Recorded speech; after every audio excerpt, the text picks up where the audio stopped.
Dzień dobry, dzieci. It's the Flurza Experience, a show about card games. It's episode 20. That's a big one. I am Flake, aka Matt DeMarco. It's nice to see you.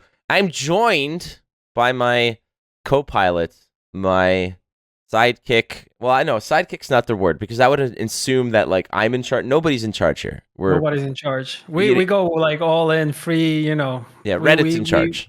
Our hands are here. The steering wheel is just going whatever it is. Whee! Yep. I'm joined by my good friend, the two-wheel Tyrannosaurus. Oh, two-wheel Tyrannosaurus.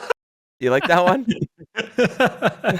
I just imagine a Tyrannosaurus on the bike. That'd be amazing. With the Pablo little hands on the handlebars. Yeah, it would have to be modified. Big ass legs. Yeah. Yeah. I watched I watched Jurassic Park Fallen Kingdom on the way back from I watched it for like the second or third time. It's a movie where every time I have like some time, you know, where I want to watch a movie or do whatever and I see it, I'm like, maybe it's not as bad as I thought. So I put it back on and at the end of it I'm like, yeah, it was bad as I thought. Like, why don't I trust myself? I just feel like it should be better, maybe it's your guilty pleasure. Like we have these guilty pleasure movies that we watch. Like I still love Don't Mess with the Zohan with Adam Sandler. Like that's like one of the worst movies, but it makes me laugh all the time. And I even sometimes when I have a bad day, I just watch clips on YouTube from it, and it still makes me laugh. So I mean, it's a win-win. It is a win-win. I think I've never seen that movie all the way through. If ever I come visit you, we're going to sit down and we'll watch it. That'll be the one. You could show me. You'll be like, this is the movie. This is the one. This is it. This is the one you have to watch. Yeah. I'm also going to catch up on all the Star Wars stuff so we can talk about that because Disney Plus is officially in Poland since yesterday. Oh, you got to watch Mandalorian. You got to watch Book of Boba Fett, Obi-Wan, everything. Yes. Everything. Yes. Perfect. Yes. We can talk about it. Yeah, it's 20 episodes already. Can you believe that? 20, the big 2. Oh man, we're soon to be 21, which means we can legally drink alcohol in the United States, right? Is it the same for Canada or not? Canada is in Ontario, it's 19. In Quebec, where I grew up, it was 18. But in reality, it was like 16 because like nobody cared. So we're almost legal to party. I'm always legal to party, baby. Let's go. I don't know if you can hear it in my voice, but it's a little strange because I just came back from 5 days in Las Vegas. In Las Vegas, first of all, it was for the Celsius people, it was about 42 and 40 or 43 every day for 5 days. Yeah, it was about 115. It was like between 113 and 115 degrees consistently for 5 straight days. It was middle of the night, like. I'd be walking out of the hotel or out of the casino going somewhere at like 2 a.m. and it was like 38 degrees. I was like, what is going on? That's just so unbelievable. I've been once to Vegas as a kid with my parents. The thing that I remember the most is like whenever we went into a hotel that of course had a casino in it, the security guards would be like, you know, cover his eyes so he doesn't see the people gambling, which was like very weird for me. But I also remembered that there was like you would go downstairs. There was like a kids casino where you could play like games and you would get raffle tickets, and those tickets you could exchange for other stuff to like get like prizes. Yeah. So on the other hand, you're not allowed to see people gambling, but you're able to gamble yourself in order to get toys. Yeah, and here we are talking about card games where you go buy packs looking for big prizes. Yeah. Oh man. Influenced me in any way? Probably yes. But yeah, I remember being there once and I was like, man, we're driving through a desert. Because we used to live in California. Then we get to like Vegas and we're like, holy shit, there is actually a city in the middle of a freaking like desert. That's just incredible. And how do they get their stuff here? Like they're in the middle of nowhere. And then you are in the city and it's just like there's lights everywhere. It's like it's so amazing. It's so incredible to experience. As a kid, I was very overwhelmed, especially coming from Poland, which we don't have anything like even remotely similar to that. So yeah. We'll be talking about your Vegas trips, but we also will be talking about tournaments. So tournaments in any form and function. And I feel like you have probably a little bit more experience than me when it comes to on-site tournaments. I have a lot of experience when it comes to like Gwent related tournaments, but also Magic tournaments that I go to, local ones and bigger ones. So probably like differentiate and talk about all those. And yeah, then we'll probably get to your questions, right? Yeah, that sounds like a good plan. And yeah, the tournaments, I mean, the topic kind of popped up because I just came back from Las Vegas where they had the Flesh and Blood Uprising premiere. Uprising is the new set that came out. And they had a world premiere event, which was everybody can get their hands on the cards, I think like a week or two before they were released.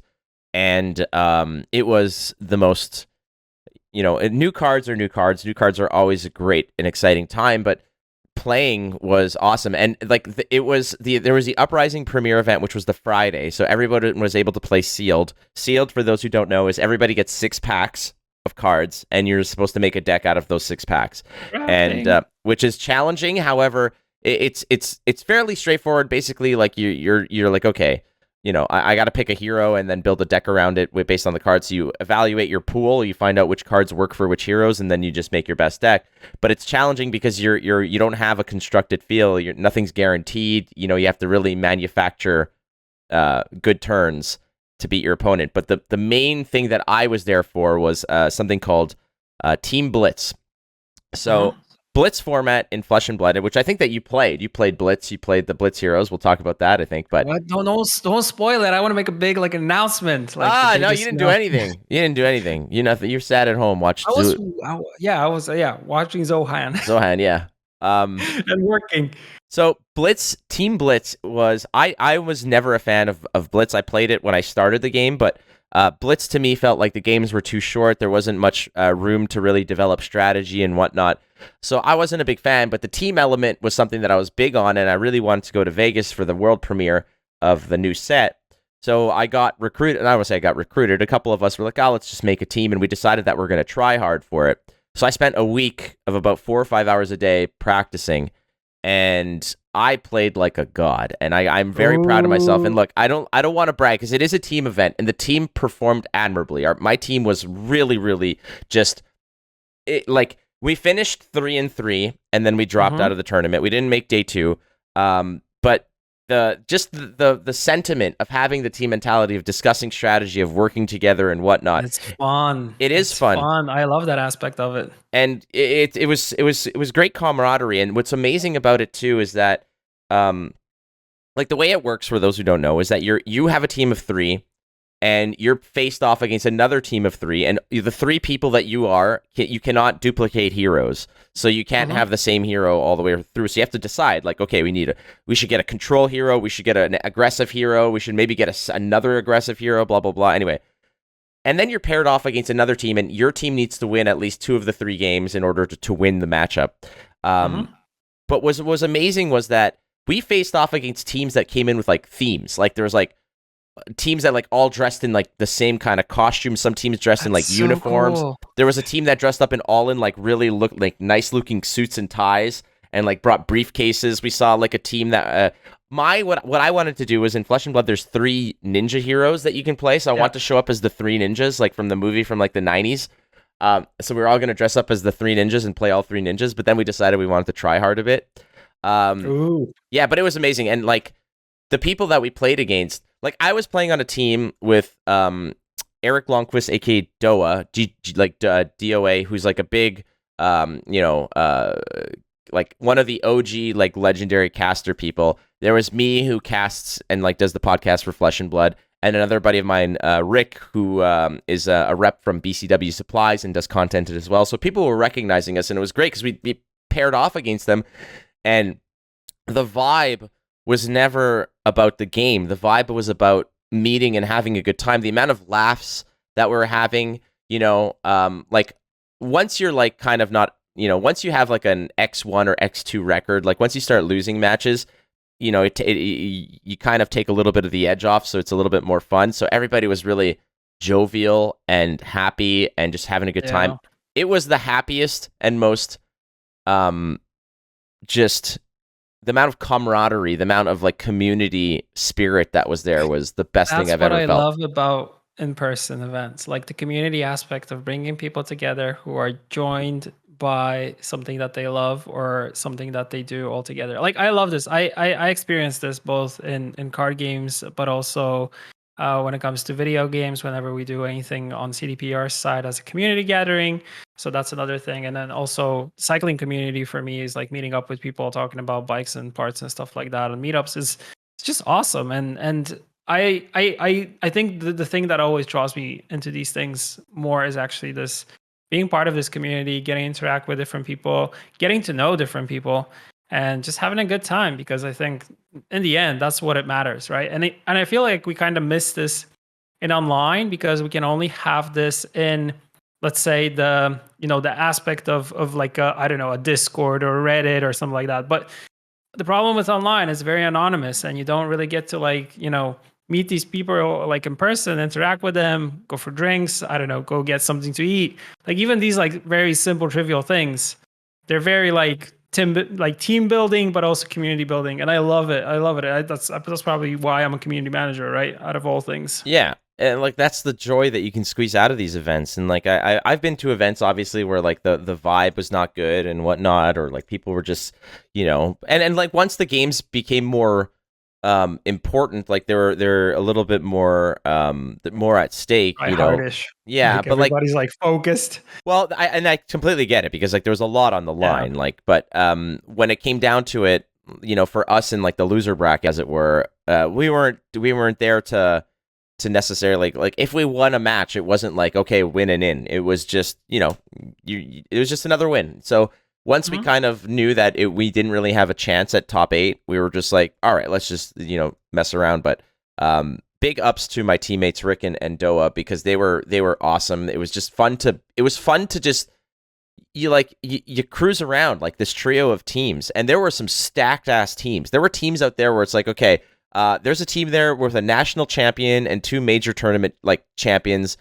There's nice. there's the like a pro tour top 4 player and 2 other like it was ridiculous. Some of the stacked teams that were out there, and some were just like because they're friends and they play together and they're good, and others were like they were seeking each other out, being like, okay, we want to make like an absolutely stacked team. But then there was teams that was just friends that just showed up to have a good time, and there's a meme character. His name is Janice What You Need, and he's a merchant, and nobody plays him because he's not competitive at all. In the entire field of like several, maybe like 300 or 400 players, there were 2 in the entire field. Wow. And I played both of them. Nice. And it was hilarious. And the way that this kind of hero works is that his whole mantra as a merchant is that he plays cards and does things that present decisions to the opponent. So to me, which are like, hey, if you want, I'll let you put a card under your deck and draw a card. But if you do, I get a copper token or a silver token, and then he gets like nice. You like pay him for and he can do things with the silver tokens. So the way that this dude was doing it was like he was like playing the role. He's like, what do you need? What do you got? I got what you need. Show me what you got. If you want, I can give you a nice deal here. You put that card under your deck, you draw a card, you throw me a token. It's all good. We're all happy here. And it was just like hilarious. It was so funny. And I got Love it. Yeah, we were having such a good time that at one point I got a warning from a judge. Wow. No fun allowed. So what happened was at one point there's a card in Flesh and Blood called Pick a Card, Any Card. What the card says essentially is that your opponent plays it. So the merchant player played it. And it says, reveal your hand, so all 4 cards, and then shuffle them, and then pick a random, like name a card and pick a random card. If you're correct with the name of the card, you create a silver token, which he does cool things with. And repeat it 4 times. So I shuffle the card, I do like the 3-card Monty shuffling thing. I'm like, all right, follow the queen. And then he picks it and he gets it, and I celebrate. We all celebrate. And then and it's like we have to repeat it 3 more times. So on the other time, I start shuffling, and then I stand up on the chair, and I'm like, all right, here we go, gather around. And the judge comes back, he's like, hey, get down there, it's dangerous, like, relax. And I'm like, oh my God, like, relax. It's just a chair, I won't fall. I got this. I know this is America, everybody's about health and safety and being sued about everything, but let's just chill, I got this. So again, the topic that we're talking about here again is tournaments, and I think one of the first things that we should sort of dig into is like the fact that I now have a lot of experience from the big scene of playing in-person tournaments, and you have a plethora of experience of doing the FNMs, the smaller stuff, like the smaller scale stuff as well. So if we just focus right now on like the paper card game, just the vibe of being able to play across from somebody and playing low stakes and playing high stakes I feel like I've played medium stakes, I'll say. Like I've played for Pro Tour invites, but I've never played for a $10,000 cash prize or anything like that. Same. Yeah, and it's like it's another vibe versus ladder, because I think a lot of players need to understand, and I mention this all the time whenever I'm like, for instance, when I'm casting Gwent and talking about deck building and such like that, like ladder versus tournament play, you're still looking to win, but it's a different thing. Different worlds. Like the same game, but different worlds, right? It's totally different. It is, and it's because the metas are different, like you got to be prepared for other things. In terms of your tournament experiences, is there any that kind of what drives you to go to tournaments? Once again, I feel like it's just a community aspect. Actually getting to, like, this is something that I mentioned in the previous ones that we did. Like I like going to, maybe not FNMs because they're on Mondays, which is weird. But modern Mondays. They could have been M&Ms, and then I would show up. They used to be on Fridays, but now they kind of moved them to Mondays. And actually Mondays after work is much better than Fridays, to be honest, because on Fridays there's always something different to do. And I go to these because I mean, like I said, it's been the same people throughout the last 3 to 4 years that always come there. So it's like, I love meeting these people, getting to talk to them, see what's up in their life. They recognize me, of course, from Gwent and stuff like that. So we get to talk a little bit about Gwent, but everything focuses around Magic in this case. So, yeah, I think it's just actually going to a physical store and playing with others, checking out some binders, actually having like this kind of thing that I grew up with when it comes to card games. Like this is how it used to be before we had all these, online clients, stuff like that. So it feels very, offline and very okay boomer, but I feel like, it's something that has always been with me, and I love the maybe not the, I'm not going there for like being super competitive, but I like just shuffling real cards in hand, dealing them out, playing them out, getting to talk to different people. Maybe not even sometimes not even talking, but just sitting there, chilling, listening in on some of the conversations. Plus, I feel like the players that come in Warsaw to these, they're like one of the best modern players in Poland itself. So it's really cool to get their perspective about the game, maybe learn a little bit more about the game, and kind of the current meta, the meta that is in that shop. Sometimes people come with like crazy, weird, wild decks, and it's really also fun to see that. I feel like, I can also be playing modern online, but it's like, it kind of, it feels less like it has like the soul of this personal experience. So I just like that. And I think it just came from the fact that, this is what I wanted. Like, when I was growing up, you would sit in front of someone and slaying cards. And I really appreciate like Flesh and Blood that they're doing this, and they're kind of moving away from what kind of all the big names are trying to do right now, which is just to keep everything online. They actually value and want to kind of, keep on rekindling this thing connected to people actually sitting in front of each other and playing games and having tournaments in person. And the tournament scene there is thriving and growing. And I know a lot of like Magic players and pros that I got to know throughout Gwent throughout the years have been, slowly migrating to that scene and saying that they simply love it because this is kind of what they kind of understood card games as being, like an offline experience where they actually get to interact with other people.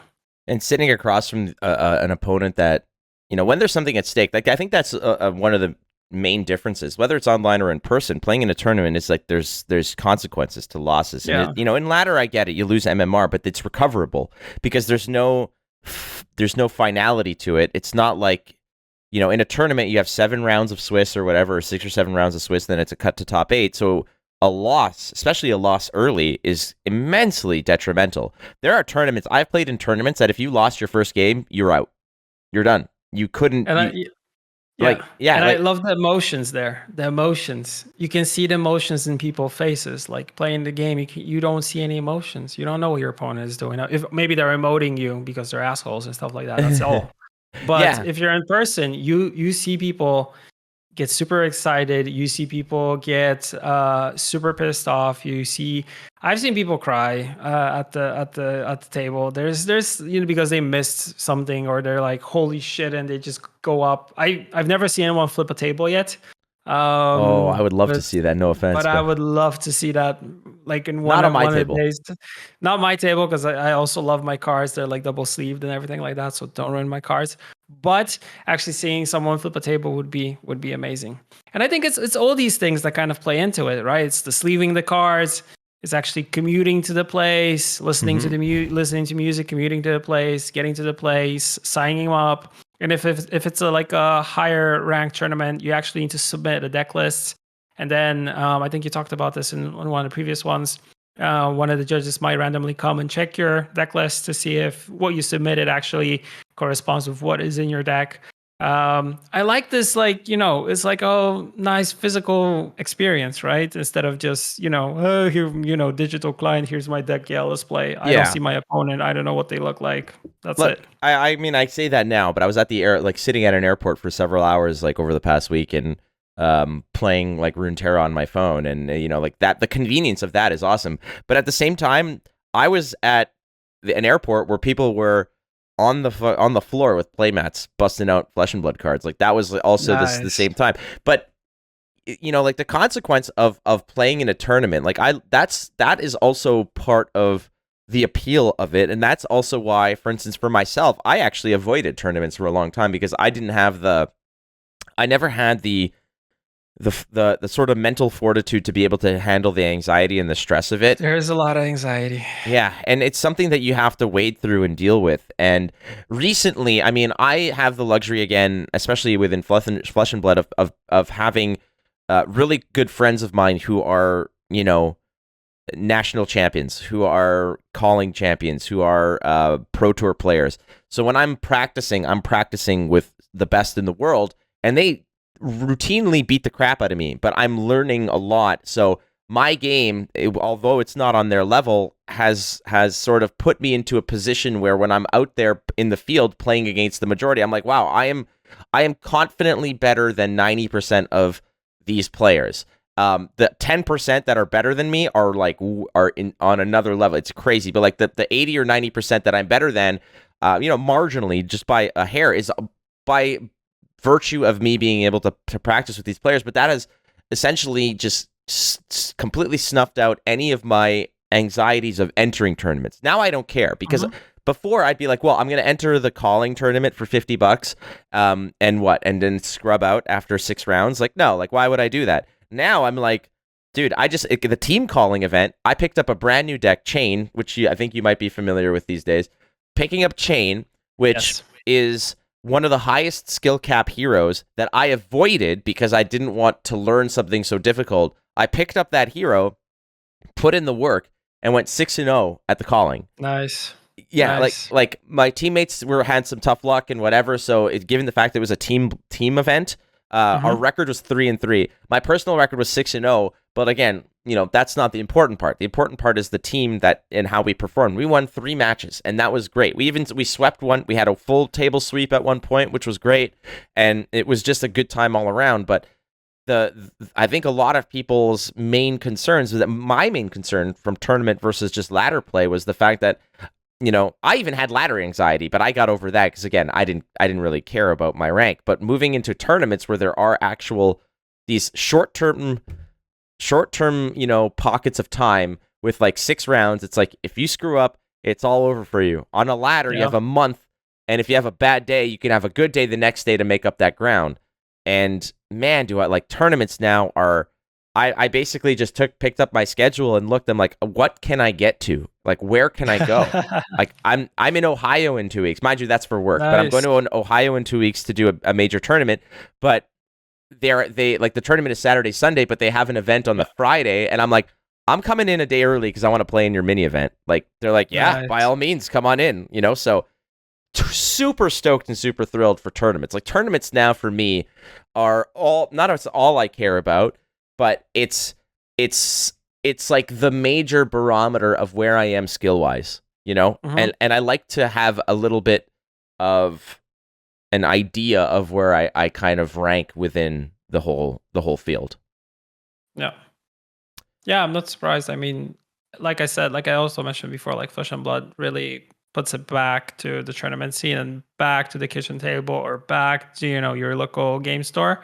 And I've also seen, like, based off of what's happening in Warsaw, there's more stores picking up Flesh and Blood and creating tournaments around it.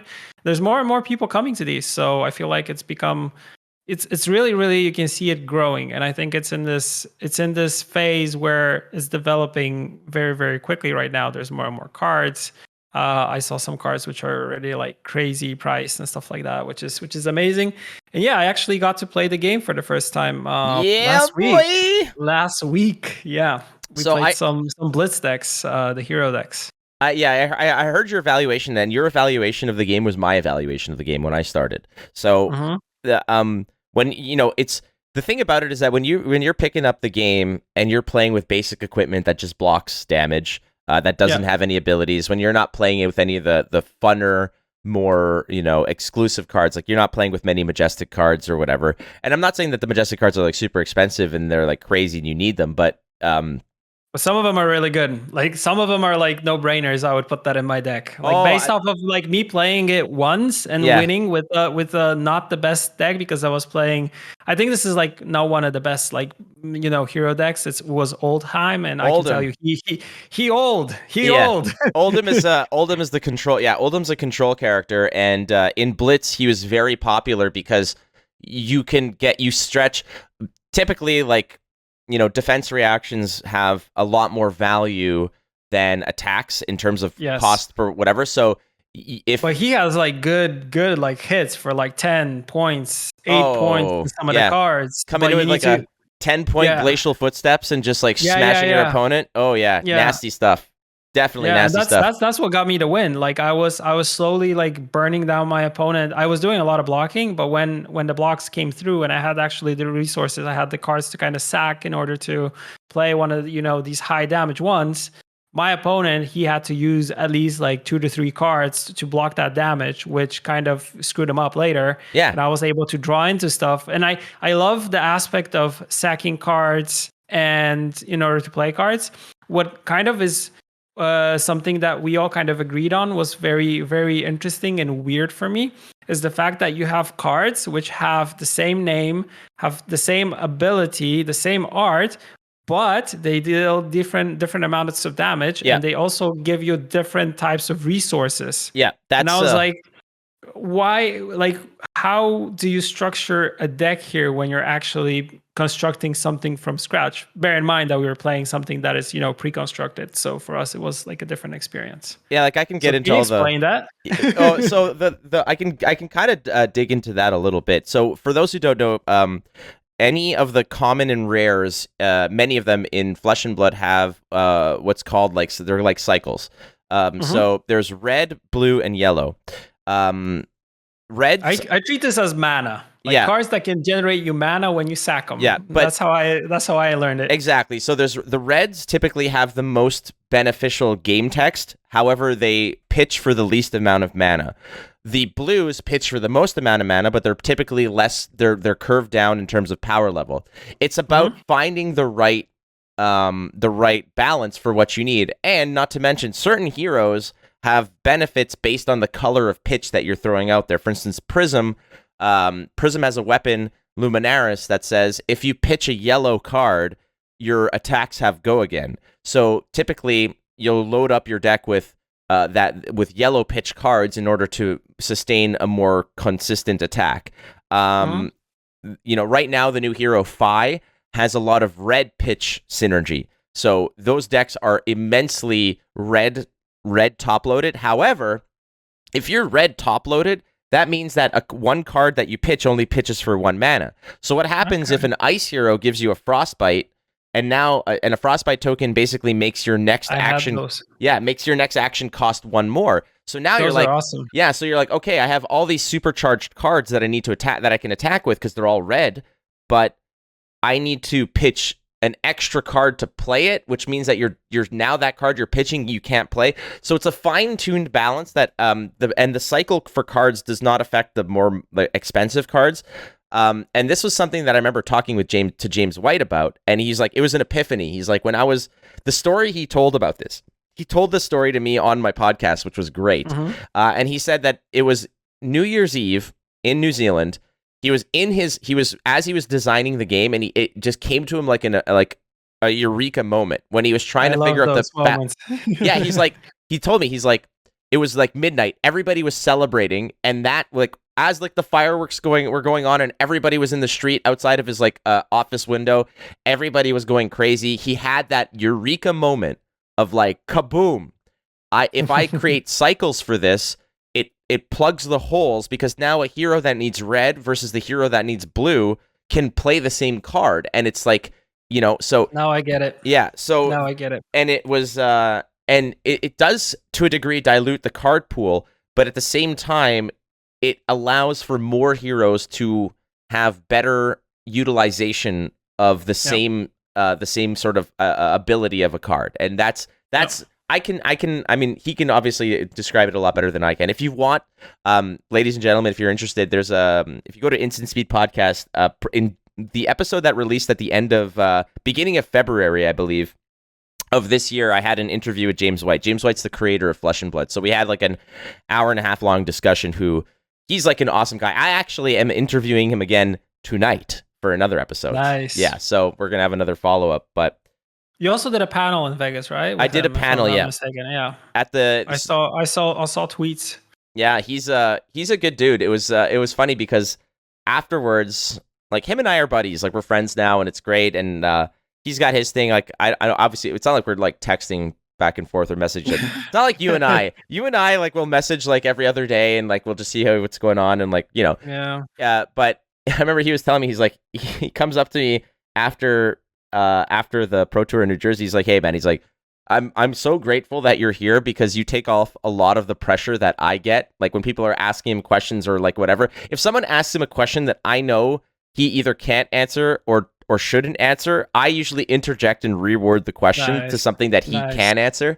Yeah, so I kind of like act as a buffer for him. Live moderation, that's the best thing. I love live moderation. I love doing it, especially whenever you have like a PR thing and there's journalists coming in and they're asking questions to developers, and you're there on the PR side and you're like, well, wait, we need to reword that question. Yeah, it's like, well, what he means to say is, yes. Yeah, and then shut the mic off. Yeah, for that person. Yeah, definitely.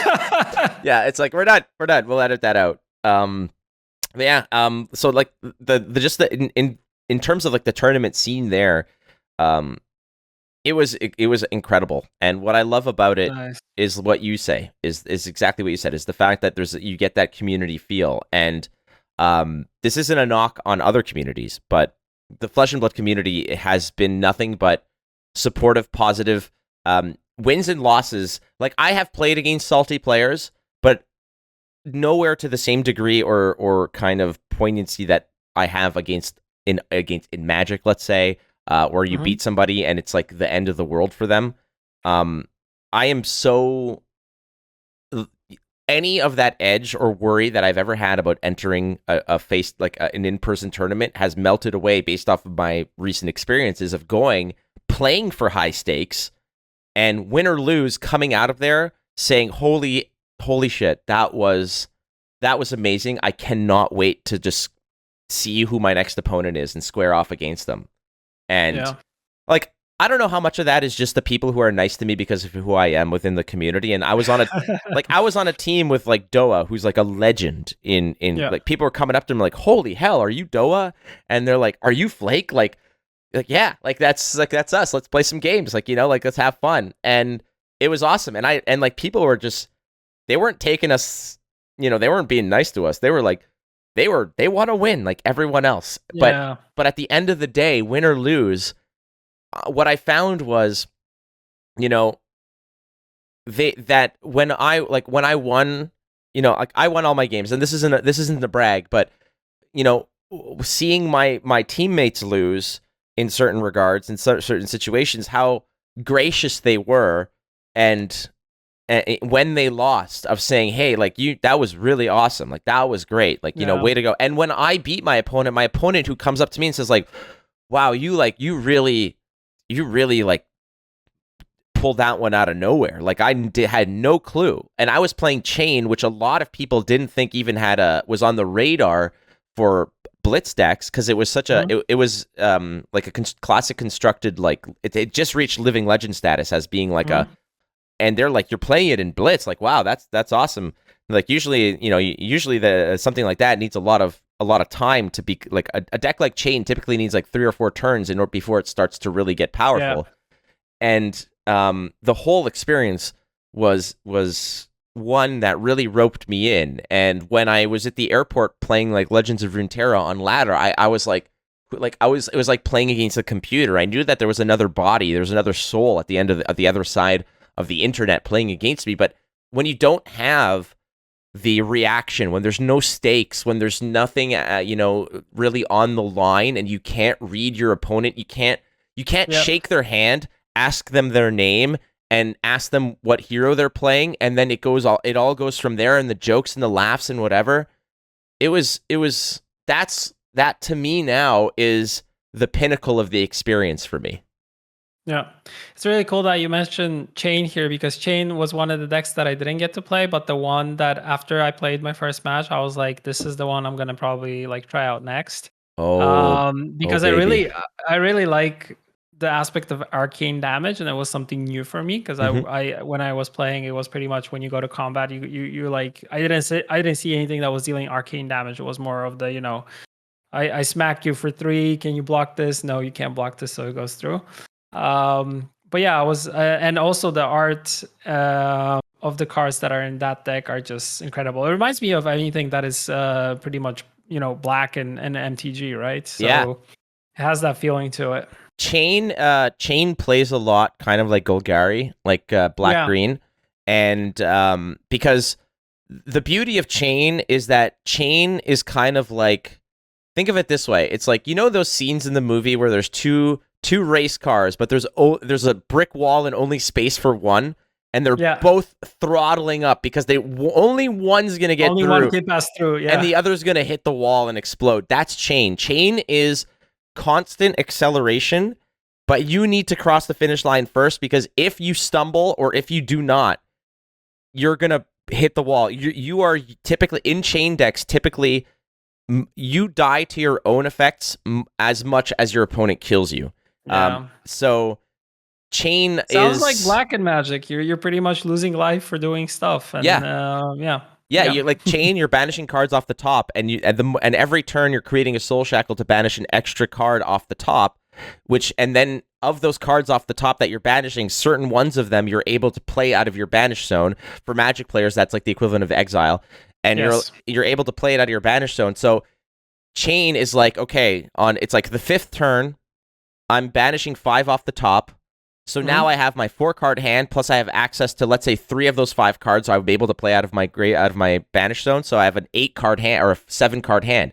That is a massive advantage that you're having. But if you can't play those cards, you take a damage per card you can't play.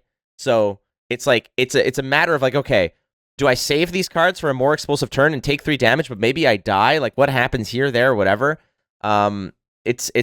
I would love to teach you Chain, and I'm by no means an expert because I just picked it up a week ago, but I played against it easily like 50 times in prior to that in CC and Blitz, and he's a nasty boy. What I'm gonna play for sure is Fi, what you recommended, and Briar. Like, those are ones that I already ordered, so I'm just waiting for them to come in. So Briar, if you like arcane damage, Briar is a great hero for arcane damage, because the weapon she uses is called Rosetta Thorn, and Rosetta Thorn is a token. Like, it's a card you get for free in any format, but it is probably the most powerful weapon in the game, which is ridiculous. It is absurd. It's a cost 1, swing for 2 physical, 2 arcane, which is incredibly difficult and awkward to block. And the criteria to get that bonus off the attack is very simple. It plays to what Briar wants to do anyways. That's why I recommended it, because it's high tempo, high power level, and just excellent. It's the first deck. Briar's the first deck I played to win like a mid-stakes tournament. Like, I won a $1,000 tournament playing Briar, going 9-0, Like it was obscene. Like when nobody had Briar as relevant, the U.S. national champion gave me his list that he was working on, and he's like, okay, you can use it on this date. Test it out. Yeah. So take it for a test drive. Basically, so the same weekend, the UK national champion played it. I think he went 12-0. I went 9-0, and then the next week, the U.S. champion brought it to the U.S. Nationals and won the U.S. Nationals with it. So we had this like 7-day span of just absolutely throttling everyone with this deck, and then everyone figured it out, and everyone played it. That's what normally happens. Like you bring it, it becomes known. People, take it apart, and they kind of know how the machinery inside works. And then you're kind of like, oh man, I gotta adjust my strategy. But yeah, I played it for the first time. I really appreciate the design behind it. It's something fresh. It's something new. I love that there's no mana screw in this game, although sometimes you run into situations that are kind of awkward. I appreciate that you have like the armor on your hero plus the weapons. I didn't know 100% how to use the arsenal and when to use the arsenal, but I think we can also do like a separate episode on me trying Fab for the first time and giving my opinion. Yeah. Because I need to play a little bit more games to kind of get more into it. And the best thing, this also comes to playing in tournaments and playing in, playing physical, was that we had a big glued pieces of paper that were turned into a playmat, courtesy of Ryan. He made them with like what a legend. This is combat chain, this is head, chest, arms, weapon, hero, weapon, arsenal, graveyard, pitch, deck, banish pile, everything was there. So it was really fun. And that's really cool. Like, this is what I love in the physical card games, right? Doing all this cool stuff. Well, that's it. And like, again, it's part of the flesh and blood. Like you have to be there with somebody to play against. And then this is exactly what happens. Like, your buddy, your teammate Ryan comes in and hooks you up with like these like funny playmats. You guys play together. That picture you sent me melted my heart. Like it was the absolute. Yeah. I showed everybody when I got that. All my buddies, like all these players that were there. I'm like, check this out. Like these are like, this is my Gwent family who are trying Flesh and Blood, and it really makes me happy that they're not playing it just to like appease me or whatever. Like they hear me talk about it, they're interested in it, and like they're card game players. Like, Vlad is a magic player. Yeah. You're a magic player. You're all Gwent players, and here you are trying this. And it was really cool because we had the Gwent designers with us, and we were taking apart the game. And even when we finished playing, we just kept on talking about it. Like, what do you think about this? Like, what do you think is? I was like, oh, I see what they did here. I see what they did there. Like, this makes a lot of sense. This is very unique. This is really cool. And also, like, we were talking about all the different decks because everyone plays something different. So, like, what do you think about this one? Well, I think about, like, I would change this. Maybe this makes a lot of sense. And, we're like, some of the guys were playing it for the second time because they met on Thursday. I couldn't make it on Thursday, but I was with them on Friday. So I already had, prior their experience. So they got to like teach me how everything works.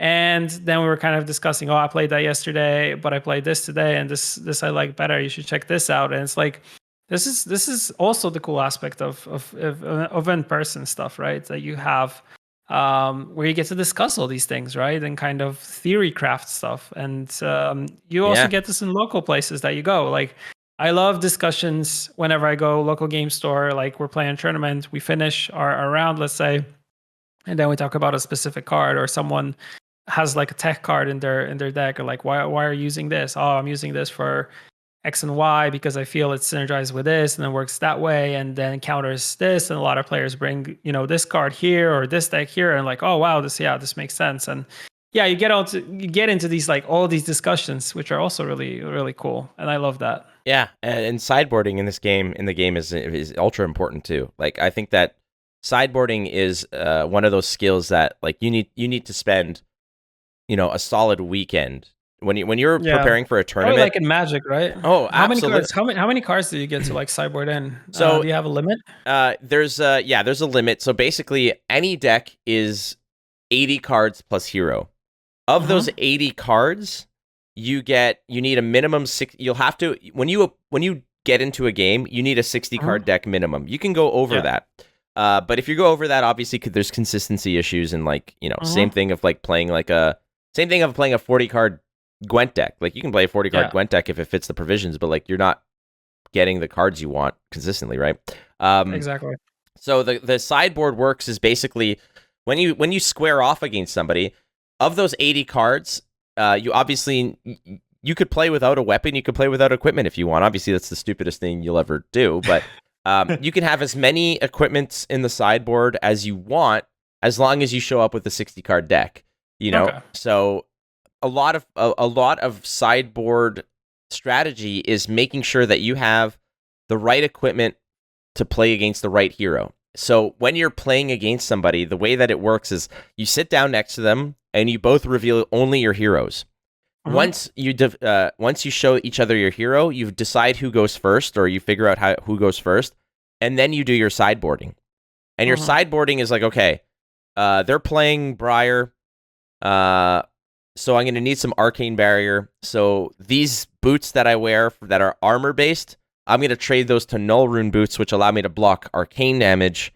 So I'm going to put that in and then do that. And then you sorry to cut you off. You already sideboard at the moment when you're playing your first match and when your opponent shows you his or her hero. Yeah. So in this case? yeah, you show heroes, you decide the turn order, and then you're allowed to fix your deck.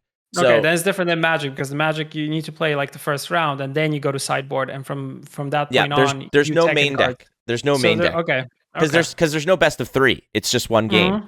So you're true. Yeah, that makes a lot of sense. You square off against them, and that's where a lot of the important things are. Because like in certain matchups, you know, you look at your sideboard, you're like, why the hell are you playing this? I'm like, I'm playing this to beat this, like, because if I draw it, this is a huge advantage against this one hero, which is kind of how it goes. So, like, how much is one card or like three sideboard slots worth to you to beat one hero that you might see once in a tournament? And the answer is exceptionally important, because if it gives you a 5% edge on your opponent, that's as good as a win in many cases. A lot. Yeah, 5% is a lot. Like there's a card called Expose the Elements, which what it does is that you basically you play it and you fuse it with either earth or ice. So when you play it, you need to have an earth or ice card or both in your hand.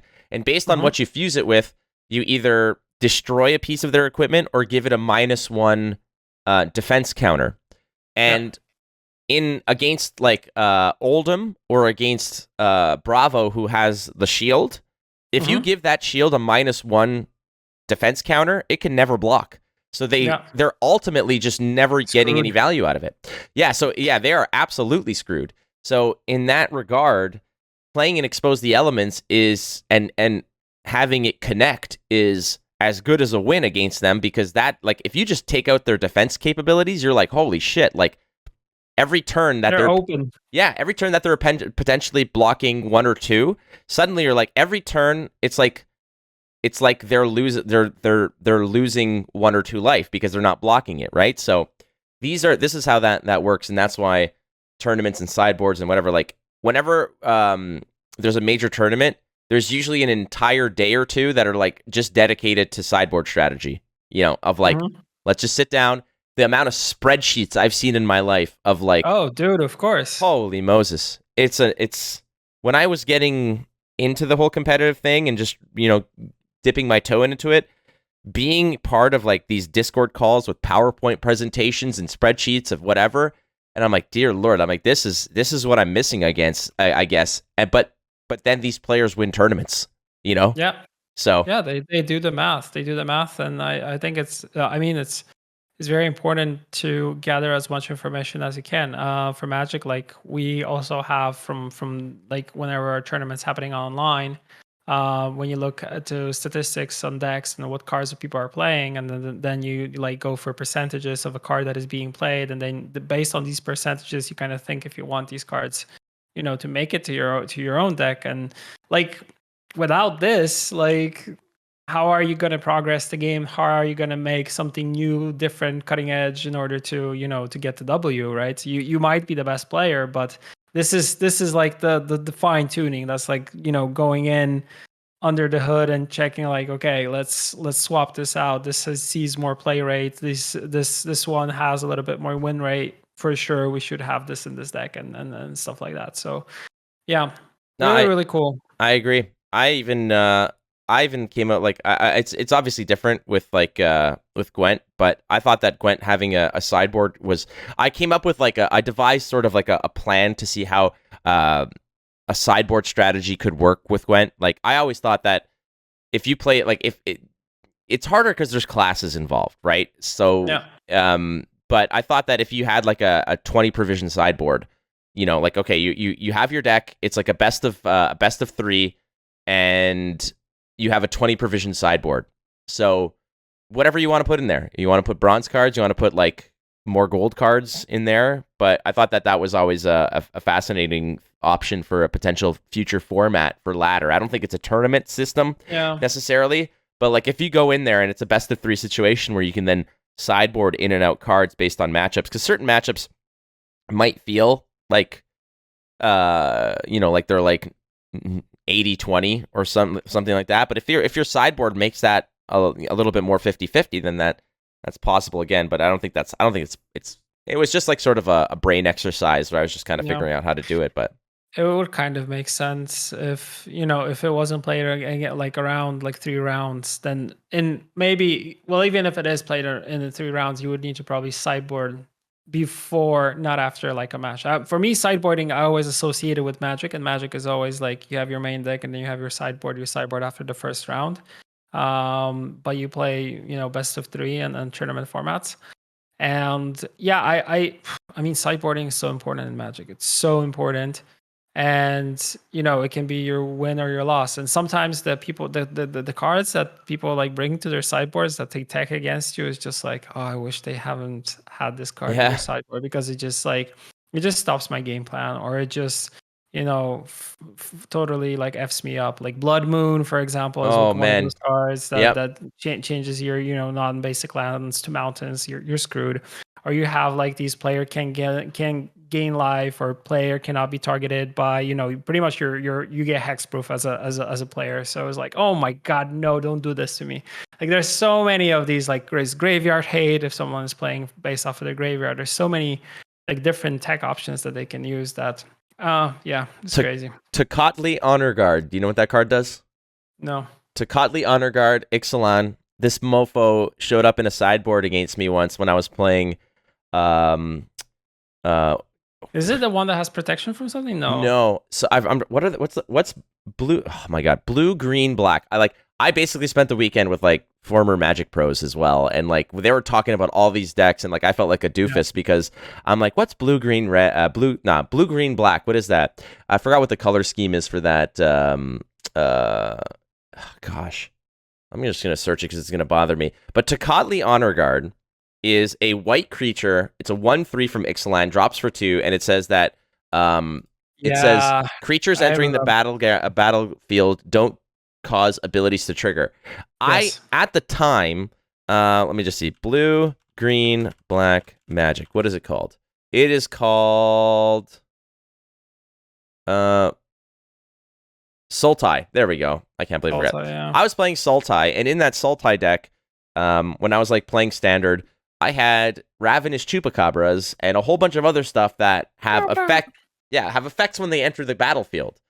And at one point, this mofo in game 2, because I throttled him in game 1, comes out and just busts out these Tocatli Honor Guards as 2-drops.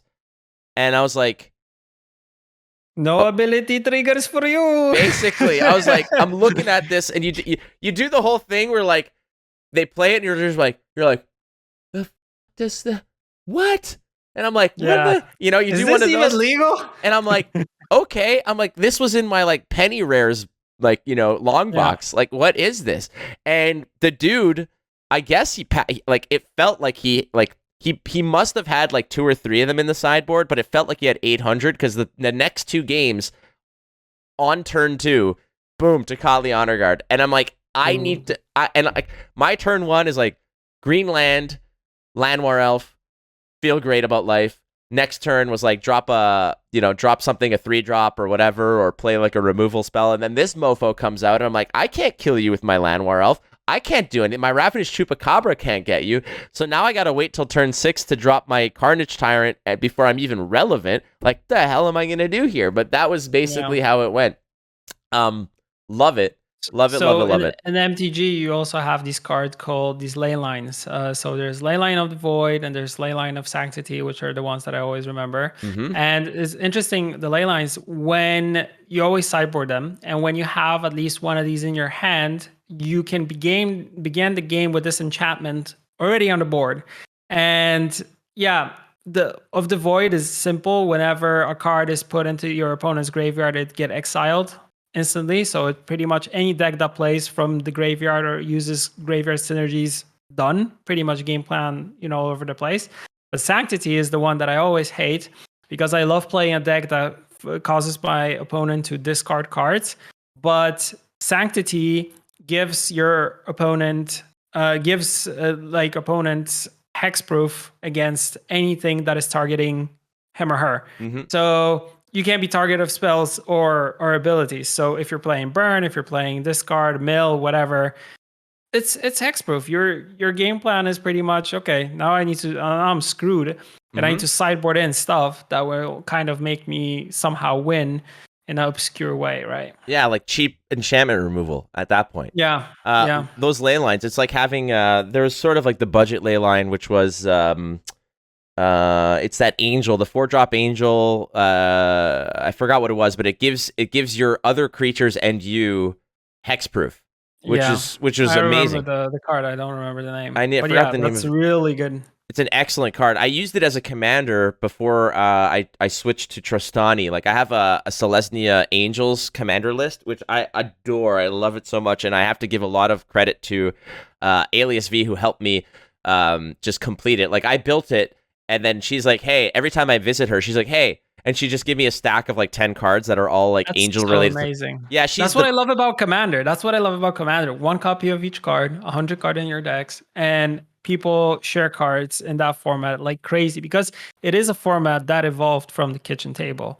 That was later, Magic like looked into it and said like, oh, this is something that we're gonna actually have like a sanctioned thing. And I also feel like now they're gonna make like specific, sets just for Commander, which is making some people happy, some people unhappy. Yeah, because they did this with Modern. Like, Modern was a format which didn't have a lot of cards rotating in and out of it, and they started printing Modern Horizons, and Modern Horizons 1 and 2 kind of changed the spectrum of the whole thing because they're printing cards specifically for Modern. Instead, their main focus before that was Standard, and there were cards that would fit into Modern and would work, but there was like much less of them coming in. And with Horizons, it's one of the more premier sets, and it costs a lot more money.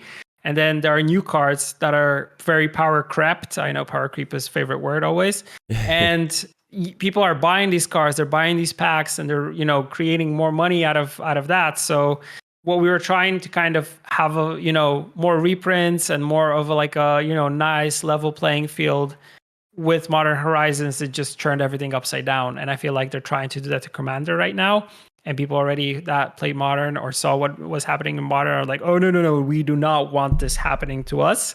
So it's an interesting dynamic. And yeah, that's what I just to go back, this is what I love about Commander and just sharing cards between one another because, oh, I know you play this deck. Like, I won't use these, but check these out because they'll totally fit to like this Commander that you're playing. That's how Alias V and I actually started a lot of our foray into Magic a little bit more seriously. Was we'd basically say, okay, like, she was into like vampires and stuff. She knew I was into dinosaurs. So when we would open boxes, like, we'd go to the LGS when a new set would come out, and we would kind of be talking weeks ahead of saying like what we wanted to try and whatever. And we'd be there, and I'd be like, I'd open like a $30 card, and I'd just be like, yep, that's for you. Like, you want to play this? That's for you. She opened a Carnage Tyrant, which at the time was like $50. She's like, hey, Flake, Dino, and she's like, boom, right, like, no questions, no nothing. Like, that's just like, there was never a tally, right? There was never like a bill at the end of the day of like, well, you owe me this and I owe you this and whatever. It was just like, does this make you happy? Does this complete your deck? Does this flesh out your experience? Then that's kind of how it worked. And I love her to death. I love her husband to death. Like, they're like family to me. And it's just funny you should mention about like the whole Modern versus Commander and where the shift is. Cause like, after spending a weekend with a lot of Magic pros, a lot of them were just saying, how the entire sort of strategy has shifted to focusing on commander, because that's what everybody cares the most about. And that's what everybody's playing right now, to be honest. And it's so much fun.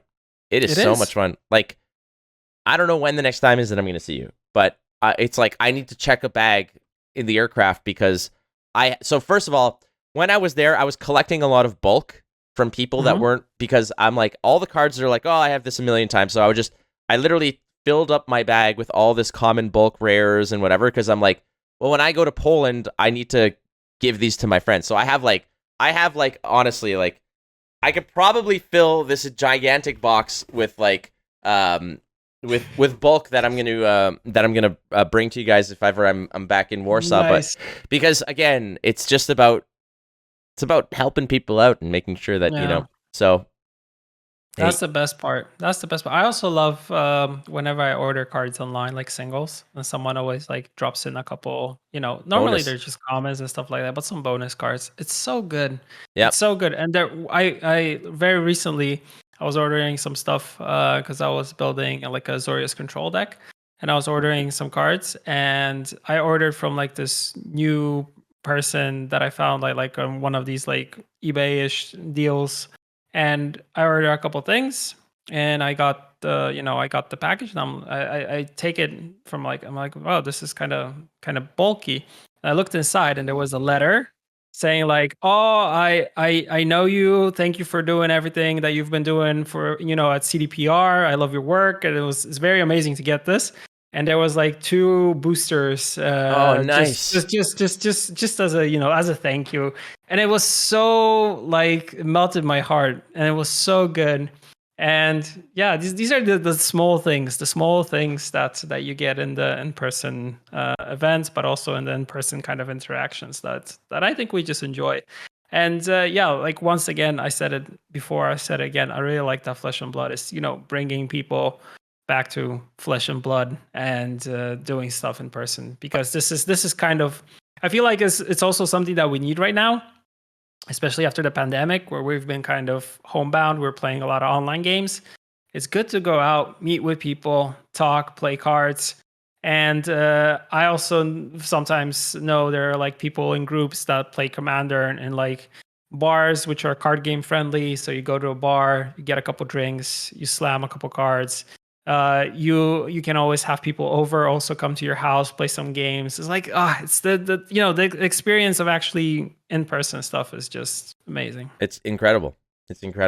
All right, let's pump the brakes a little bit on the topics here, because we got a pretty hefty mailbag we got to get to, my friends. So stay tuned, because the mailbag is coming up next.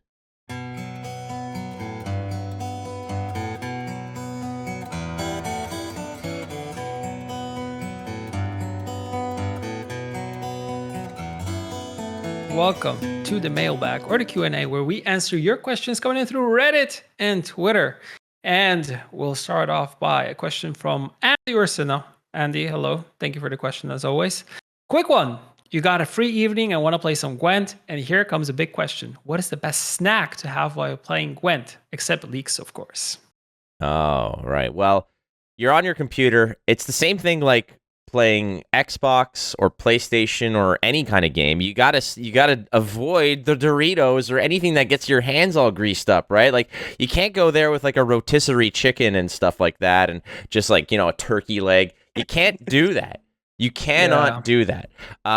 It's different when you're. I feel like when it's PC gaming, I don't like to have food around. But it's if it's like playing on a couch, PS4, Xbox, PS5, Nintendo Switch, all those things, and you have a controller. Controller can get a little bit dirty, but your mouse, your keyboard, peripherals here, no. Yeah, like your joystick or whatever, like the thumbsticks on your controller. Part of the reason why they're always they glide so easily is because there's naturally greased by like Cheeto dust and stuff like that. Oil, Cheeto dust and oil keeps those in high regard. I am a big fan of M&Ms, and the reason why is because they're not greasy, they're not nothing. You can just go, bam, nail it, and then have it. There's nothing on your hands. There's no grease. There's nothing because they're coated in this like shield of candy goodness. Yes. But I mean, if it was like I don't know what else. Like I would love to. I guess it's just like a coffee and M&Ms. I think to me is just the ultimate move because you get like the sugar high, you get the caffeine rush. You're in there, you're doing your thing, you're playing Halo, you get a double kill with a sticky grenade, you're teabagging your opponent, and just bam! Like as you're teabagging, apart from the teabagging, everything's great. You're just one hand is jamming the C button to crouch on them, the other hand is just popping like M&Ms in your head. You're like, yeah, suck it. Like that's kind of the move right there. Interesting. We learned something new about Flake today. What? And I'm like a teabag fiend, dude. That's how I got into this. I met some of my best friends in the entire world playing Halo 3 like 12 years ago. Of that original crew of like 6 or 8 of us that we all met online, I have been in their wedding party for 4 of them. I've been in their wedding party. Like I've been up there at their weddings for 4 people that I've met on the internet who are now like my brothers. So gaming connects people. It does. Don't say no. I have actually 2. I have 2. One is just coffee and cake, because cake you can eat with like a small fork or like a spoon. So coffee and cake, totally fine. Ponchki are out of the question because they have glaze on top and stuff like that, so that doesn't work. But what I also kind of gravitate to is Haribo. So any type of like jelly type of things that you just you throw a couple in your mouth and you can munch on them. So any stuff like that works for me.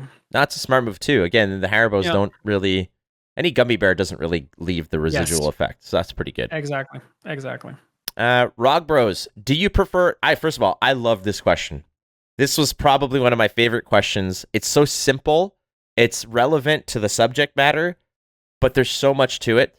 Do you prefer high-scoring games or low-scoring games? This is from Rog Bros. This is one of my favorite questions ever. I love this question. I prefer, like, to me, the best Gwent games I think that I ever play are usually both players' scores are under 25. Okay. I think that could be, and the reason for that is typically because it's either it indicates one of two, like typically 2 things. Either round 3 is very short, which means that round 1 or 2 were like real greasy and real balls to the walls, or there was a lot of interaction on both sides. There was a lot of I'm removing this, I'm doing this, and it's not like it's complete control where both like the final score is like 4-2 or something like that. It was a little bit it was a nice mix. So when both players, like a game that ends like 23-19, I'm like, yeah, that feels good. Like those are the ones where things were going down. There was interaction. There was a little bit of disruption. There was a little bit of points being generated. Those to me are my favorite. Now I don't know where on the spectrum 25 or less points is. Is that a low scoring game these days? Because back in the day, a long time ago, when Homecoming just rolled around, 25 points was like 4 cards. Once upon a time. So I guess that these days that 25 or less is considered a low scoring round. Probably since you can go up to 100, over 100 even in some of the games very easily. So especially with all the swarm archetypes and stuff like that, like Fire Sworn, like I don't know, dwarves, which generate a lot of buffs and points. Elves, when you play a shitload of waylays and stuff like that, those for sure. For me, it depends on the mood. I like low scoring because I feel like you said, it's kind of down to the wire, or it's a very control-y type of matchup. And either you go crazy round 1 or round 2, or round 2 you're bleeding like crazy, and then round 3 it's just on the edge. Can I get enough points? Can I squeeze as many points out of these cards that I have left? Or also, if you're bled out on round 2, you sometimes lose some of the key pieces and you're not able to like get engines going and stuff like that, then maybe it doesn't feel as good.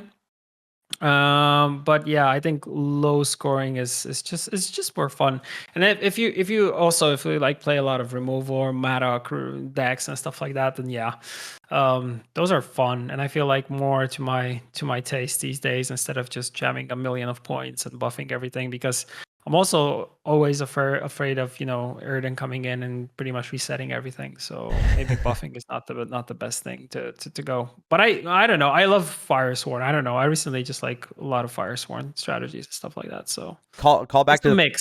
Call back to the previous segment about sideboards. Irden to me is the ultimate sideboard card. Yes, of course it is. Ultimate side. Like, you want to talk about sideboard cards? Squirrel is MVP sideboard card. Low cost, high impact, but very niche. Irden, Lacerate. Those are Lacerate, yeah. Those are or Surrender. I saw a lot of tournaments where Surrender, but I think Surrender or Lacerate. And Spores. Like, these are the absolute 100%, and I guess some certain locks and stuff like that, but those are the MVP sideboard cards. Agreed. That's why you see them in tournaments and in most of the decks. Yeah, because they're very impactful. But and that's the thing, right? Because without a sideboard, you have to have a main board. So when you see decks that have like Spores or stuff, or like Lacerate in them, it's because the player in that tournament is making a meta call and thinking that it's going to be impactful. But if it's not, then it's wasted space, right? Yeah, so, I like how people copy these decks and then try to play them on normal ladder, and they're like, "What am I supposed to use this card for?" It doesn't make a lot of sense. Spores is garbage. I've been playing it Skellige all day, and it does nothing. Yeah. Well, why does this pro player use this card? Yeah. It doesn't make sense. You know why they put it in there? Because in a tournament, you need to bring 4 decks, or you need to bring 4 decks. So you know that it's gonna eventually find a home to connect with somebody. All right. Next up. Next one. Challenger 1-4-10. Could there be a system which upgraded a card or two in the deck for more provisions in exchange to have a higher likelihood of getting it, or always having the option of getting it in round 3 from Mulligan? This is a fascinating one, because it's essentially saying, like, for instance, like Heatwave is a 10 provision card, but what if it was a 12 provision card, but it had like, not like the Calvate effect where it sort of goes up in your deck, but would you pay an additional 2 or 3 provisions to always have it in your opening hand? Like, that's kind of the logic here. And then the question kind of is further elaborated on to say, for example, like in Siege decks, if you don't draw Siege, then you're kind of like screwed. So I'd pay more provisions to have a better shot at drawing Siege or whatever. Look, in my opinion, first of all, I think that it's safe to say that this will never happen. And the reason why it'll never happen, because people are already a little bit... Draw fixing. Well, people are already a little annoyed by the fact that it's like, well, the games that thin very well typically play out very similarly, because you'll always see, like, they're like those Skellige lists that ran Coral and Burnabran and the Hameskjald or whatever, like the ones that really cycle very well and thin with Roach and Knickers and whatever, and suddenly in Snowdrop, like, you're seeing the cards very consistently as well. The trade-off there is that you have to play these like relatively low tempo cards like Hameskjald. Now, Hameskjald can connect with like a skirmisher to increase its value, but it's not guaranteed. But that's the trade-off. I think that if that were the case, if like every card had like a 2 provision tax you could pay to have it in your opening hand, or have a better option of mulliganing into it, then games would be basically the same. It would be, all right, well, I'm playing Siege, I'm playing against Gedineth. I know that they're going to have Siege and they're going to have Gedineth, and if that's the case, the people are going to figure out what the proper round is to play the Siege or play the Gedineth, and then go from there, and the games are kind of go the same. There has to be a little bit of, I don't call it RNG. I don't think that shuffling cards and drawing them is RNG. I think that's just part of the framework of what card games are meant to be. But I think that needs to be an element that is constantly there, that, you know what, like, if you are living and dying by one card, for instance, Siege, then that is the game. That's the risk you're playing, because it's an already very, very powerful and round winning card. It's typically, you play it, you're going to win that round. That's why you play it. If you are putting all your eggs in that basket, then you should probably play cards that'll allow you to better find it. Like a stratagem, for example, that allows you to draw any card you want and shuffle a card back. That sort of helps you find a Cursed Scroll, I think it is, and do those kinds of things. Like that's why those are there. You're not getting any tempo from points, but you're getting the cards you want. So I don't think that it's a good thing to pay more for a card, because everybody's going to do it on the same 2 cards in their list. They're going to do it on the card that wins them the round, and they're going to do it on the card that they need to stop, like Heatwave or something that they absolutely need to, or like Irridin or whatever. And I understand that maybe it's a situation where it's like, well, maybe only for a few cards, but what are those cards?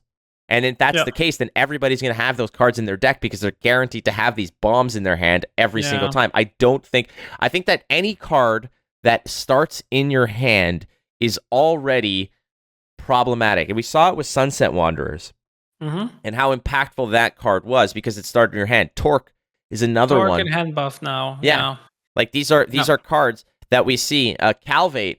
I mean, Calvate in his own right is not a guarantee, and you have to build a deck around it. So the tax you're paying is by putting a lot of tactics in your deck. But I think that the concept of draw certainty pulls away from what card games want to be. It's like, we mentioned Halo. You take away the randomness from it, right? Yeah, like in Halo, you got to go, and in some matchups you got to go and find the battle rifle. But if you're playing in a game where everybody starts with the battle rifle, are you really getting an advantage? Because everybody has one. In that case, again, skill is the dictating factor in terms of wins and losses. I feel like if you do this, you are further creating the schism between gold cards and bronze cards, because now you're top loading the deck even more by taxing these cards to have them more in their deck, and suddenly bronze cards are just like, well, I'm going to play like 10 4-provision cards that mean nothing, because I'm guaranteeing that I'm going to get these bombs in my hand, and that's how I'm going to win the game. Yeah, I fully agree with you. Nothing for me to add. Like, totally. Yeah, it just makes a lot of sense here. Well, it's a fascinating question, absolutely, Challenger, and I do appreciate you submitting it. It's a great question. Absolutely fascinating concept. I just don't agree with what it's meant to do. And like Challenger goes on and says, like, there are games I play where if I don't draw my siege, I get salty and I go play another game. Well, again, live by the sword, die by the sword. Eggs in one basket. If you trip up and you got a face full of yolk, that's on you. Like, Point. That's the sword you live by. That's the sword you die by, right? Pretty much. Damn right. So yeah, especially like moving away from Gwent, like getting land deficiency or getting mana screwed, or actually having mana flood is part of the whole experience, right? And sometimes it wins you something, sometimes you lose by it. So that's a different story, because draw fixing. That's a different story. And here's an example actually about this. Yeah. I actually had a long conversation about this weekend, talking about companions in Magic. Lurrus and Orion, or whatever their names are. The best thing that could come to Magic, but was implemented in the worst way. Right. But those were decks. So for those who don't know, the set, I believe, was it Ikoria? I think it was Ikoria. Yes. They had, I think it was like 6 different companions. What companions were that they started outside of your deck, effectively in your sideboard. They were not in your exile. There was no way that anybody could interact with them. They started outside your deck. It was basically like having a card in your hand that your opponent could not touch. What happened with that was that everybody built decks around these cards because of the certainty of it was 100%. And cards like Lurrus, cards like Urion, there was that Otter or whatever. Kahira? Yeah. There's Kahira. Yeah. These were all decks that essentially shifted the metas so far that like 70 to 80% of metas were like companion decks. So there is so much value in draw certainty that it ruins the game. And even when they changed the companion rule, where you now needed to pay 3 to put the card in your hand and then play it, it was still OP merely off the fact that you had a guarantee access to your build around card. And that is way too much, because if your build around card is Siege and you're always getting it, busted. Busted. I played Lurrus in my burn deck before it was banned in Modern, and I know why it was banned. Sometimes people were just building decks around the companion more than they were building around their own strategy. And I'm not surprised that it got banned. In my Azorius control, I think I still have Kahira, although I haven't played that one a lot. But I know that Yorian piles are very popular in Modern right now. So yeah, it's one of those that just pretty much stayed. It's interesting because Zerda and then Umori, those I've never seen like play. But yeah, I remember they had to, when they first had the companion mechanic, they had to like you said, tweak it in order for you to actually pay the mana in order to play it. But yeah, it was I think one of the designers also said that it was one of the coolest and more like interesting ideas that they wanted to bring to Magic, but they didn't really implement it properly, and that's why kind of they got very infamous very quickly. Busted. Absolutely busted. All right. Next question from Golden Jardy. Hi there. Hello. How are you? I was wondering how the team tries to involve new players like myself into the game and make the learning curve less steep. That's a good one. That is something that we did, I think, more when Jason was game director. So we were tweaking everything for the first time user experience, as well as tweaking the starter decks and working on the tutorial for the game to be less steep to get into. But we very quickly learned that whatever we do, the game still is going to be quite difficult to get into. And I feel like with every card game that I played, the tutorial teaches you the basics, but then you get the steering wheel, and the game says have fun. And I feel like with any card game I played, it's just very hard to get into them. And I think it's because of the complexity that is beyond the basics of the game. Like, you learn the basics, but then when you think about how complicated everything else is, it's just crazy. I had the same thing with trying out Flesh and Blood. Like, I played the Blitz deck, I learned the abilities, I learned the basics quite quickly. I had a lot of questions, which thankfully Ryan was there to answer, on the spot. And I feel like later on, the majority of the information that I get are information from YouTube. Pretty much, I see what people actually who make a living out of this to some extent, or it's simply just their passion if they don't make a living out of it, is to create content which lets you learn the game and have it explained through things explained which are more complex in a more digestible way. And I always am more drawn into actually checking these out. And for me, it applies to almost everything, because when I get into something new, or I'm trying to kind of do research on new things, is I just go and check out content creators who specialize in this field, and I watch their stuff and I learn from it. And I feel like I have a lot of friends who learned graphic design, 3D animation, sound design, stuff like that through watching YouTube content, which is, I know, feels weird, but I feel like this is kind of the new generation coming in. Like, we don't learn things from textbooks and schools and stuff like that. We learn stuff from people who actually work in the field and are generous enough to spread their knowledge through the new means of media that we have, instead of just using YouTube for, oh my God, check this out, I spent $1,000 in Walmart, guess what I bought? It's like, I don't care.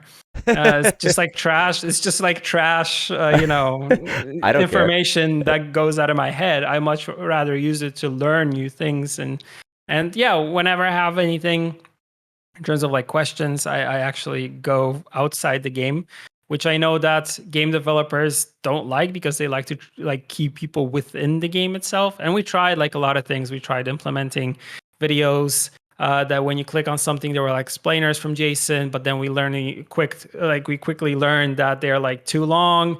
They should be more digestible, but how to do it. So it's like, it's always, it's difficult with card games. There's just too much stuff to get into that I feel like you need experience by just playing and then checking out what others are doing. That's why I also love watching streams, because I like people playing things differently and also explaining play by play what they're doing. Shinmiri is really good for those if you want to learn some new stuff. Yeah, Shinmiri is excellent at just sort of walking through plays and just understanding the parsing out the decision tree in your mind. Like, a lot of people will just have it click. It's like all of that just kind of falls. Like the plinko chips go down and they fall where they may in your mind. You're like, okay, that's what I'm going to do, because you've already done it in your head.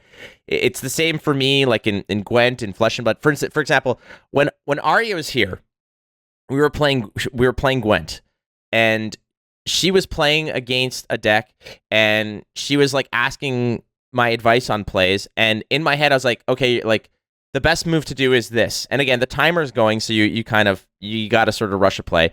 But she's like, why is it this way? And I would explain. And in my head, it's because all of these things fell the way they were.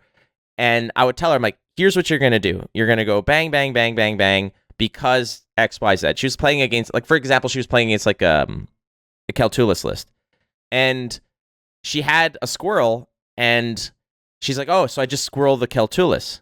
I said, you don't squirrel the Keltulis, you squirrel the defender, because when they play Sabbath, all these cards come out. You have a heat wave, you just heat wave. They're gonna put so much protection on that Keltulis that you just heat wave it, because they're gonna put all their points into it to protect it, and then you win the game. And because the obvious answer is to squirrel the Keltulis, but then they're gonna put all their points behind a defender, and you can't touch the defender. So I was like, squirrel the defender, kill the stuff. I'm like, but like, for beginners, these aren't always. I'm not saying Arya is a beginner. That's not what I'm saying. What I'm saying is that for beginners, having these kinds of decisions are harder to parse out, because you don't have access to all the information, you don't have all the experiences. And besides a tutorial, many games do not have company-made or company-sponsored tutorial videos beyond just learning the basics of a game. That is what the community is for. That is what YouTubers and streamers are very adept at offering the community for new players. And the one thing, Golden Jardy, and first of all, being a new player, welcome. That's the one thing I want to say is welcome to the game.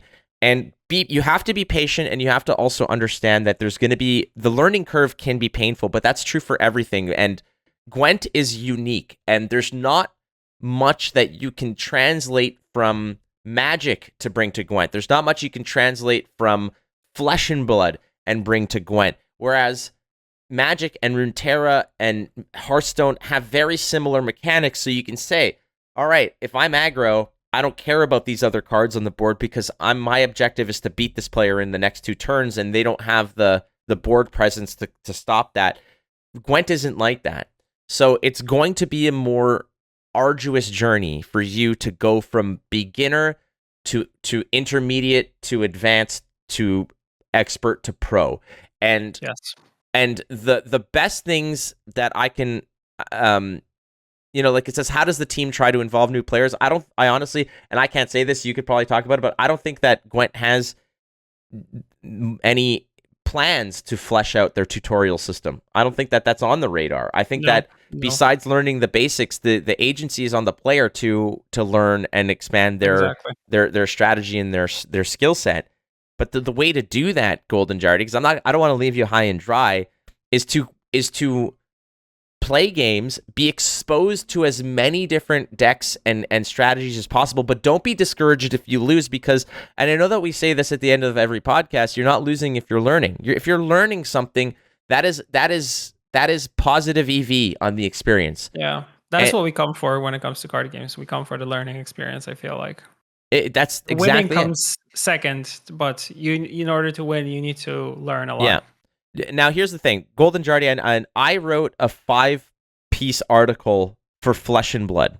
It was how to go from from beginner to advanced. And now, it was specifically kind of geared for Flesh and Blood, but the entire article was for any game. The lessons, the strategies were good and translatable to any game.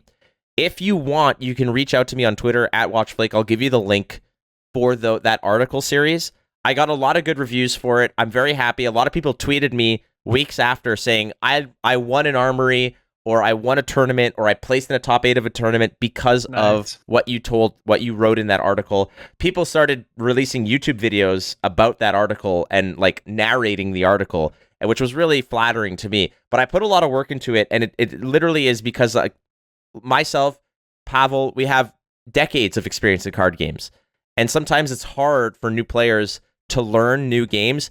And I will say this, Jardy, it's hard for me too. I've been playing card games for almost 25 years, and when I pick up a new card game, I am in the same boat. I'm struggling. Like, I recently re-picked up Runeterra, and despite the fact that I'm close friends with a lot of like big Runeterra streamers and casters, I asked them for help, and I'm still struggling, and it's just a learning curve. But you have to put in the time. You have to put in. You have to have the patience and the understanding to know that you are a beginner, so you are going to fail. But as long as you're making progress, you will eventually get there. Yeah, I agree. I have the same thing. Like, whenever anything changes in Gwent and I have some time to pick it up, it is a big learning curve for me. And I learn it through other people who are playing it. I also learn it through streaming. When I have actually the time to stream, I learn more from chat probably than my own plays, because they correct my plays from time to time, which can be considered backseating, but in this case, I don't mind it.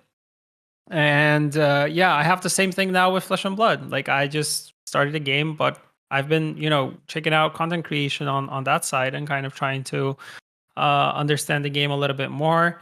I know there's so much depth in the game also that it is very overwhelming in the beginning.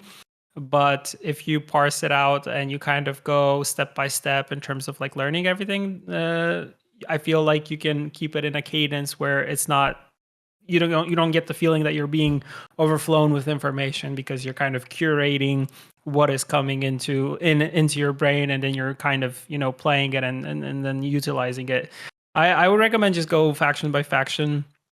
Check out the content creators that play this faction or have like a tutorial for this deck. I mean, if you go to playgwent.com, you have the deck library. There are deck guides there.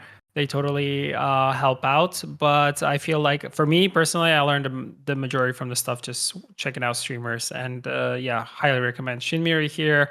Also Lionheart, Thea. Thea also does a lot of stuff on the YouTube side. Totally check out their stuff. Sealy is another great example. I mean, we could go on and on and on, but there's a lot of good content creators behind Gwent that can help you out in terms of like getting into it. And also, it's very funny because I don't know if you watch, like, I have Twig on Fridays, which is kind of like a talk show where I have Gwent's content creators, and a lot of the people who are kind of new faces coming into the game have pretty much said that they learned to play the game from the community. And when they started streaming, they learned from the community members coming into their chat, telling them pretty much how to sequence and play stuff, and they were like learning with them. And this was a fun experience for them. And now they're creating content for the game itself. So I feel like, this aspect of community that we keep on pressing like is very, very important. In this case, also, breeds really cool stuff. So totally check it out. I recently got a few messages from people from the previous episode where I mentioned that the only podcast or whatever I've ever declined doing was Twig. And they may have convinced me that if you want me to do it, I'll do it. Good. So I have Rashid in this one, then I have someone else for the next one. But after that, totally would love to have you. Awesome. I will definitely not watch the probably Rashid that one will be after. That one will be after open. No. Rashid actually brought awesome questions to the one that we'll have, so I can't wait for that one. Yeah, so again, no rush. I'm just saying. I may have been convinced by some very kind words from the community, some community people who messaged me privately. Oh, but in the same vein, I also got called. You suck.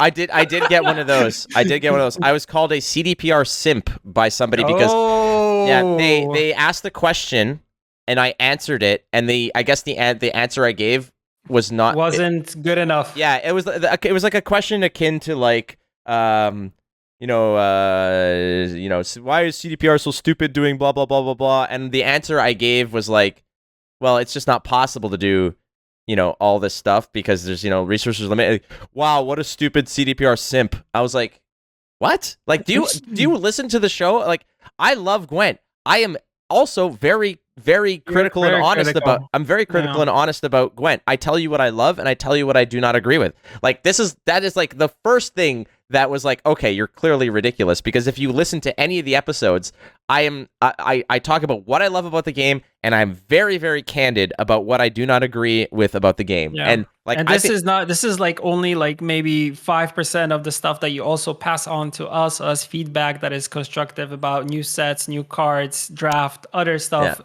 Esports tournaments, there is a lot of stuff that Flake passes on, which is not always super, hey, giddy up, awesome stuff, high five, whatever you do, we like it, I love it, but it's very constructive, and sometimes it's just straight to the point. So that's how progress is made. Like, if I was just out there to pat you on the back and say, hey, this is awesome, keep it up, like, well, then nothing ever changes if it's just constant. Like, anyway, that said, that was just funny to me when I got that message. I was like, okay, clearly you must be new here. We'll get you into the onboarding program. Like, welcome aboard, friend. So that was funny. All right, last question is from Admirable Kitchen. Yes. All right, this is this is yours. Go for it. Is there anything that the dev team would love to implement into the game, but just haven't had the time or resources to do so? Premium tokens. Dude, did you see, that was mine. Did you see how many premium token questions there were this week? It was awesome. This was like, it was like we had a week off, and then all of the zombies came back to life. Dude, because there's nothing else to complain. New meta, fresh meta, stuff has changed. Aaron died, got a nerf, so we gotta go back to the same train of premium tokens. Yep. It was incredible. My favorite one of all of this was like you guys promised them. What's the deal? When can you stop our suffering, dude? Go touch some grass, buddy. Like, if you are quote unquote suffering because you're not seeing an Arrakis drone jiggle its legs, like, and to your credit, Pavel, you actually answered with nope, just easy nope. And people are catching on to the June 1st thing because I keep dropping June 1st. Somebody even asked me, like, is like June 1st an actual date? Like, you keep saying, is it a joke? Like, what's the deal? And we're already past it. Yeah. Oh wait, it's June 15th as we're recording this. My reply was, well, June 2nd's too late. So yeah. Premium tokens. Premium tokens for sure. The second one is spectator mode. The third one is draft mode working properly. The fourth one is super huge expansions. The fifth one is I think I'm running out. Dagon? Yeah, Dagon. All the stuff that we keep saying is not going to happen. Classic one, yeah, the classic ones. Yeah, but in all seriousness, I feel like spectator is something for sure. I know there are questions also about in-game chat. That's never happening. It's not a question of resources or not. But for sure, I would say, like, having premium tokens, having bigger expansions with more cars, I feel like that is not something that we have the time and resources right now with the current scope of the project and the current roadmap that we have. And yeah, I'm thinking if there's anything else, but I feel like no.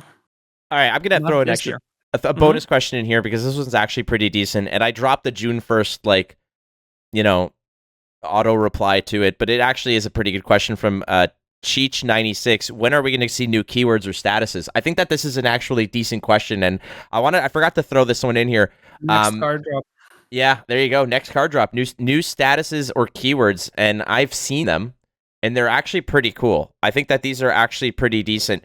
I'm not gonna. I almost said what it was, but I'm not going to. Don't spoil it. I won't, but I seen them. Reveal season is coming soon. Yeah. Stay tuned. So there you go, Cheech. I'm sorry that I actually wanted to include this on the thing. I think I may have again, I dropped the auto reply of June 1st, but there's actually the next card drop's going to have new keywords and new keywords or statuses or both. I forgot if there's a new status coming out. I don't think there's a new status, but I know that there's new keywords. I could be wrong. I didn't look at the new cards very intently because they came out while I was in Vegas, and let's be real. Yeah. It's really hard to yeah. Long story short, I was at a point I was playing $500 a hand Pai Gow, and don't ask me how that happened because it wasn't my money, but I will tell you that is an actual story, maybe on a future episode. That could be like a Gwent behind the scenes or a Flurza After Dark episode where I may tell you that story, but yeah, there is a status among them, so there you go, Cheech, big time. If you stayed till the end of the episode, congratulations. You just found out that new keywords or statuses are coming with the new cards.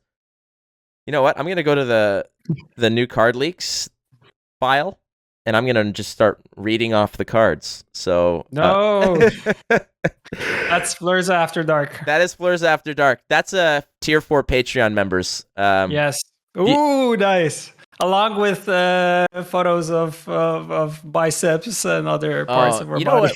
We should kick up a Patreon. I think. I don't know. I figure like, you know what, for the questions that come in and stuff, like some priority questions, we could have the Dagon tier, the premium token tier. We can have all of the tiers. Rent-free tier? The rent-free tier. Yeah, like we can have all the different tiers for our Patreon, and I think that like we're giving some sweet perks could be an idea. We'll have to talk about this again. We don't want to we're not trying to squeeze money out of anybody. We just like to talk about cards, but it's just pretty funny. All right.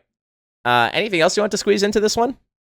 No, I think we're good. I don't think there's anything that we missed. I'll just have one quick glance over if anything came in through Twitter, because these were mainly, I think all of these were off of our lovely friends Reddit, at Reddit. And there was a question about by Maximum de Gavre about giving, which is actually a good question. Would there ever be a possibility of an option to give the AI a deck that you want to play against in training mode? That was a fascinating one. Yeah, and it's a yes and a no, because I feel like that we would need to update our AI's mind in order to play some of the high level skill decks, because some of the plays are kind of done in a very random way. So we would need to have an AI that is almost as smart as a human, which is going to be quite difficult to do. So that would be cool to do, but I find like it's one of those things that would be hard to implement, which kind of throws into the hard to implement question that was before that. Yep, I hear you. All right, good episode. That was a lot of fun. Again, I miss you so much, but it was likewise. Yeah, it was nice to sort of chat briefly over the weekend. The best part was sending you those photos of us playing Flesh and Blood, and you reacting with like this sheer joy, and it was just so good to see, and everybody was having such a good time. It was just it was incredible. Well, that's the beauty of it, and like I showed all my friends. I said, I'm like, hey, that's even better, because they know how much I love Gwent and how I'm and how that's kind of what launched my career into card game broadcasting and stuff like that. And when I showed them, I said, listen, I'm like, this is the Gwent development team. I'm like, that's the game director right there. That guy, that's the game director playing Flesh and Blood. I'm like, and part of it is just, it's not to say like, oh, look, I hooked him in. It's just a matter of saying we're card game players. Like we want to play all kinds of different things, And what a lot of people don't understand is the first time I ever went to Warsaw for an event, I played Magic against you. I played Magic against Vlad. I played Magic against Mogwai. We played we were there between recording and rounds and playing Magic cards. Like we're just card game lovers, and that's what this podcast is all about. And that's why I love having you do this with me every week. Yeah, likewise. I just love the possibility of us just sitting out and talking. I know probably a lot of you have noticed that we're kind of moving away from Gwent, but we're kind of focusing on card games as a whole. And I feel like it more shows our combined history and expertise in between other card games, and we're kind of trying to bring this podcast to a direction where we talk about everything card game that excites us, and it doesn't matter what it is. Mm-hmm. And of course, we're happy to see, like, hear your opinions if you like this direction, if you want us to bring it back a little bit more to the Gwent side, or maybe you Oh, want to don't hear ask more that, about man. You know what the answer is going to be. No, it's I don't. I feel like I feel like it's gonna be a mix. Like, also, it would be nice to get a wider crowd to recognize us for other stuff that we do. I know I'm seen mainly through the perspective of Gwent, but there's also other stuff that I do in life, biking, playing other card games. So yeah. I've been trying to. I've been exposing like my Gwent community, or not my Gwent, sorry, my Flesh and Blood community to this podcast as well. Where it's like, hey, if you like my Flesh and Blood stuff, I'm like, there's a big chunk of what I talk about with my buddy about it, and and my buddy is getting into Flesh and Blood. So you have two very different perspectives on the game. You have the absolute beginner perspective, and then you have the I don't want to say expert perspective, but like the advanced to expert opinion and perspective that I bring for the game itself, and it's awesome. And yeah, let's so fun. Let's end it the way we end it every week and say I love you, Pavel. I love you too, bro. All right, well, friends, thank you so much for listening to the Flurza Experience. It's been episode 20. Be sure to follow and hit the subscribe button there on Gwentfinity. Check out at Gwentfinity, at 983TV, at Pavel Burza, at Watchflake. Do all the jamboree. 983shop.com. Get it all done, friends. There's so many ways that you guys can reach out to us, and we love to speak to you. You can send me all the hate mail you want, friends. I don't care. I thrive on it. Same here. If you send me hate mail, that's time that you're wasting out of your day that you're not going to go ahead and send it to somebody else. That's one thrive trigger on Flake. Yeah, it does not bother me at all. In fact, it's hilarious. So please, but yeah, be kind to one another, friends. It's what's more important. And you're not losing if you're learning, right? Remember that. Remember that, friends. You know what? I think that like we've just naturally traded catchphrases, as it were. Yeah. You got that you're losing if you're learning, and I've got the bye.